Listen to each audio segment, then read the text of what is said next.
Así que ¿queréis que hablemos sobre préstamos? Venga, pues vamos a ello. Buenas tardes. En primer lugar, como todos los hechos imponibles que pueden dar lugar al impuesto sobre transmisiones patrimoniales y actos jurídicos documentados, tenemos que delimitarlo con el IVA. Es decir, hay préstamos que están en el ámbito del IVA y otros que están en el ámbito de transmisiones patrimoniales. Bien, ¿de qué depende esto? Pues como en otras ocasiones, depende de la condición del transmitente. ¿De acuerdo? Es de la persona que realiza el acto, no del que recibe el préstamo, sino del que lo entrega, del transmitente.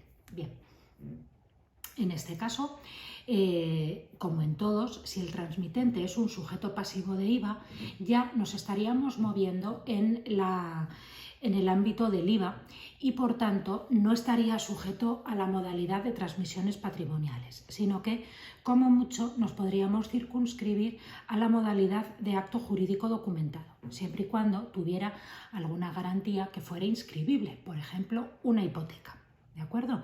Por eso los préstamos habituales hipotecarios están sujetos a la modalidad de AJD.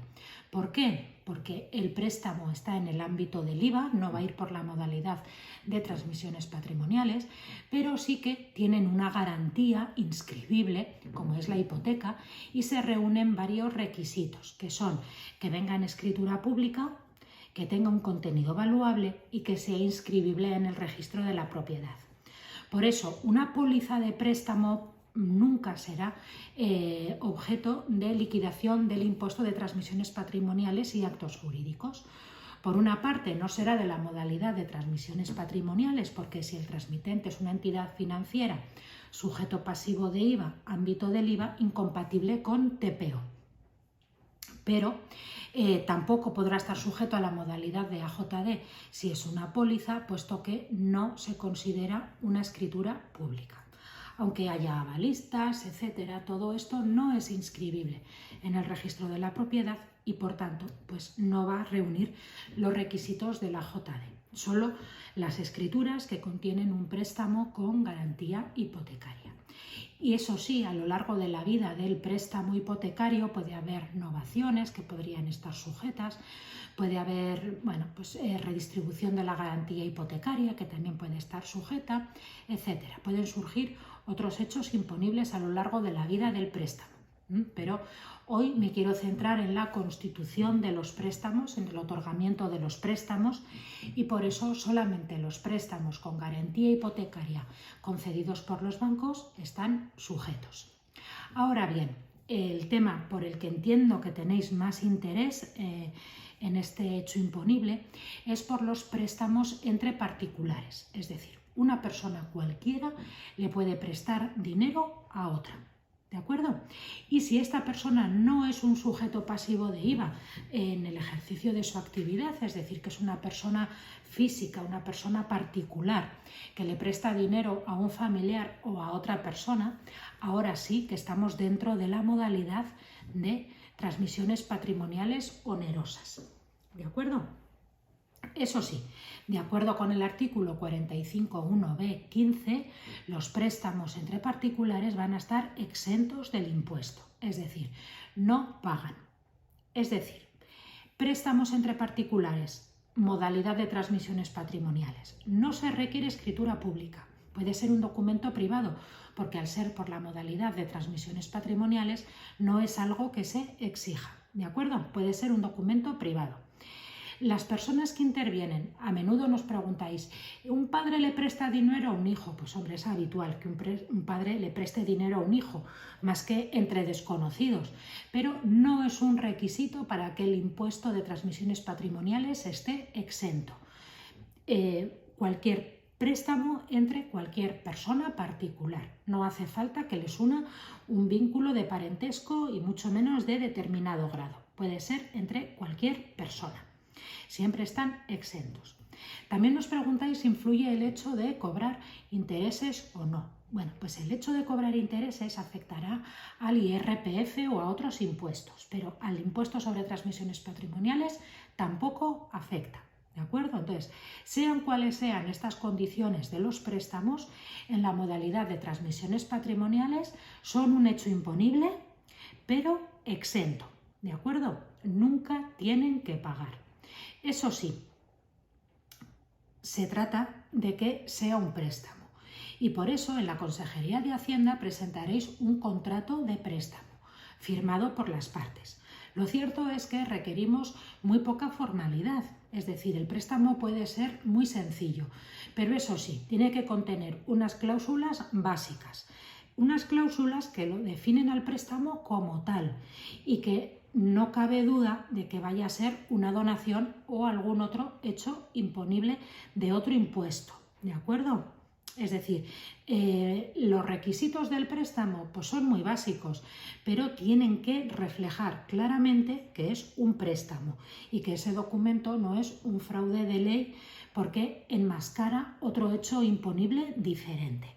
Entonces, ¿qué debe contener un contrato de préstamo entre particulares? Pues lógicamente, primero identificaremos a las dos partes, a la parte prestamista, que es la que entrega el dinero, y la parte prestataria. ¿De acuerdo?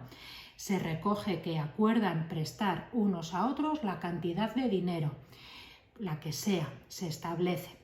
También se dice cómo se piensa devolver.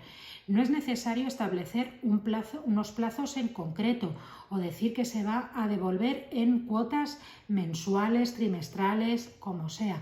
No, lo que se trata de ver es cómo se piensa devolver, en qué condiciones se ha prestado. ¿De acuerdo?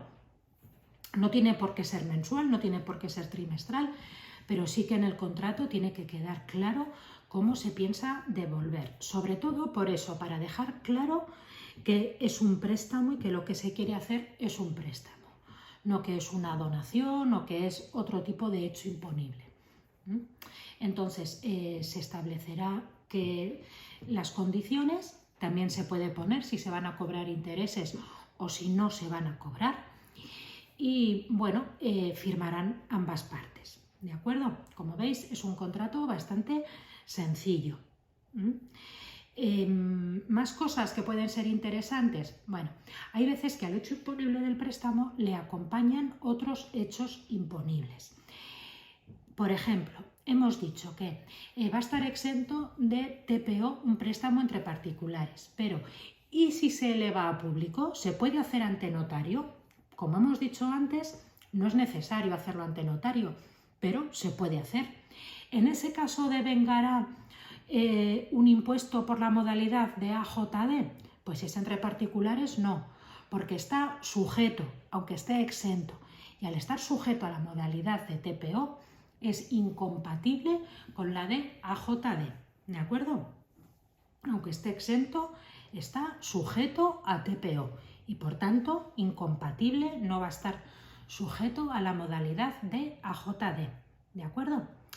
Hay veces que los préstamos entre particulares se garantizan con hipoteca, ¿de acuerdo? Pues entonces, por propia definición de la hipoteca, es necesario que se haga en escritura pública y se inscriba en el registro de la propiedad. Pero si la constitución de la hipoteca es simultánea con la del préstamo, la hipoteca se considera accesoria respecto al negocio principal, que es el préstamo. Y por ese tratamiento unitario del préstamo, por esa simultaneidad, la hipoteca tampoco la liquidaremos, ¿de acuerdo? Tampoco se liquidará. Es un tratamiento unitario del préstamo. Lo mismo ocurre, por ejemplo, si en vez de garantizar la devolución del préstamo con una hipoteca, se aporta un avalista, ¿de acuerdo? Si es simultáneo a la constitución del préstamo, es accesoria y, por tanto, por el tratamiento unitario, tampoco la liquidaremos. Otra cosa sería que estas garantías se incorporaran posteriormente sin estar previstas. En ese caso ya sí que podríamos entrar a liquidarlas, porque no estaban previstas, no estaban constituidas inicialmente, sino que se hace posteriormente. Entonces ya se rompería ese principio de tratamiento unitario, puesto que no se está haciendo a la vez. ¿De acuerdo? Entonces sí que podríamos estudiar si esos hechos imponibles liquidan o no liquidan. Y también comentaros que los reconocimientos de deuda pueden tener o tienen, de hecho, el mismo tratamiento que los préstamos. Los reconocimientos de deuda se asemejan a los préstamos. Por eso es aplicable lo que hemos explicado anteriormente. ¿De acuerdo? No sé si tendréis alguna duda más, pero como siempre nos la podéis plantear en los comentarios. Hasta pronto.